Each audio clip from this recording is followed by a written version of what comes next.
Друзья, привет! Угадайте, почему я так выгляжу сегодня? А потому что сегодня очень необычный спортивный футбольный день. Сегодня я иду на матч УЕФА Евро 2020, который проходит в 2021 году из-за вируса, из-за пандемии, перенесся. И я на этот матч, можно сказать, попала совершенно случайно. Я небольшая болельщица, фанатка футбола, не очень разбираюсь в этом, но мой студент из США, с которым мы занимались по скайпу, по Zoom, русским языком, он учил русский язык, кстати, для того, чтобы приехать в Россию на футбол. К сожалению, он не смог приехать по каким-то своим личным обстоятельствам, поэтому сегодня вместо моего студента я и еще мой папа присоединится ко мне сейчас. Мы вместе идем, можно сказать, в первый раз в жизни на такой большой футбол, большой матч. Я готова, и как вам вообще моя форма? Это у меня Fan ID или по-русски паспорт болельщика, билеты в приложении на телефоне. Вот, в общем, флаг со мной, все со мной. Я в хорошем настроении. День прекрасный, погода чудесная, светит солнце. Увидимся уже на стадионе.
сказать свои впечатления?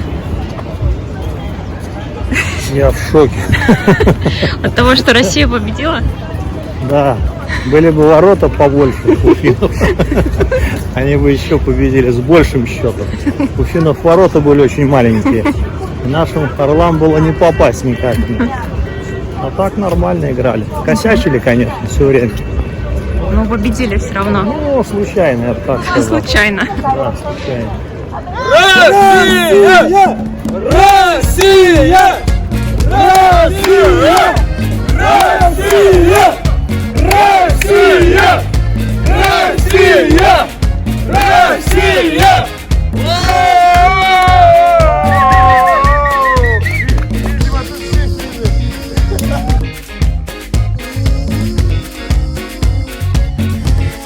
Я уже вернулась домой с матча, встретилась с Симочкой. Мы решили записать для вас видео, немножко впечатлений.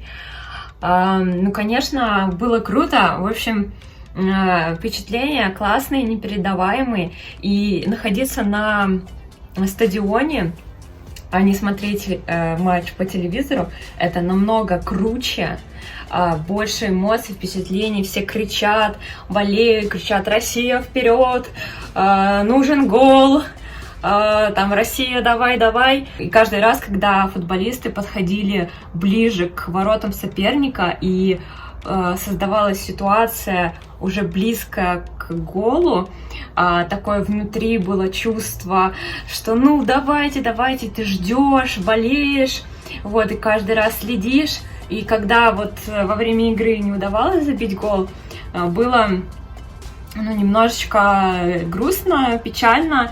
Очень много было таких ситуаций, когда наши могли забить, но не забили, не забивали, да. Вот. Сима все слушает, хочет убежать. Ну, Сима, давай. Доснимем видео вместе. Победили у финнов, и это очень круто. Я считаю, хоть голов, конечно, немного, только один, но все равно уже круто, все равно победа за нами. Но сейчас я хочу немножечко рассказать о негативных сторонах вот этого дня посещения стадиона. Может быть, это только у нас в России, я не знаю, или везде, вот. Но очень-очень много обысков. Везде все проверяют. Выучите новое жаргонное слово, глагол «шмонать». Есть такой «шмонать» глагол. А «шмонать» — это значит обыскивать, да, такой жаргон, сленг. До матча меня обыскали несколько раз полностью, проверили все мои сумки, проверили все мои флаги, все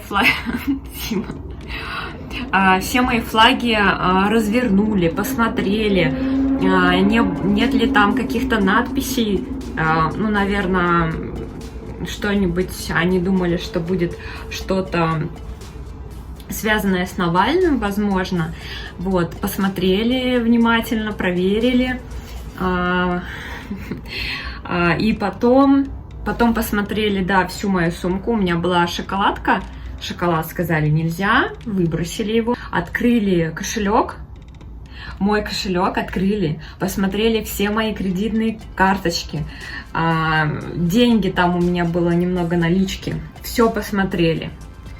И потом такой неприятный момент был, что они увидели у меня селфи-палку в сумке, которую я брала, потому что я блогер, да, ладно, Сима, иди, все.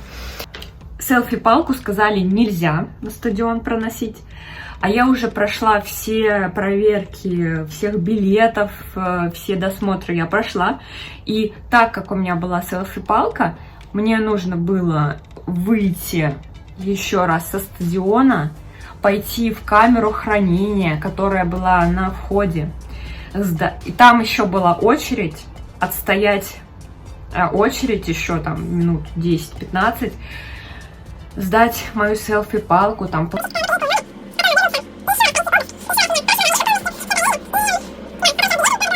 Билеты надо было показывать вообще там 2, минимум 3 раза, по-моему, мы проходили и показывали их. Там сканировали приложение и Fan ID, паспорт болельщика. И еще хотела сказать об одном таком моменте, минусе, и о котором нужно помнить, когда идешь на стадион, это то, что он находится достаточно далеко от метро. Нужно пройти через весь парк от Крестовского острова, и это еще где-то минут 20 пешком. Вот, мы сегодня ехали на шаттле, на бесплатном, но тоже там от него тоже там примерно такое же расстояние было. А так как мы ехали с юга города сегодня, с ветеранов, с папой, то вообще у нас дорога заняла где-то больше 2 часов. 2,5 часа, наверное, мы добирались, и мы думали, что мы заранее придем, а в итоге мы в 4 часа пришли только на матч, и вот сели, и вот в 4 часа началась игра.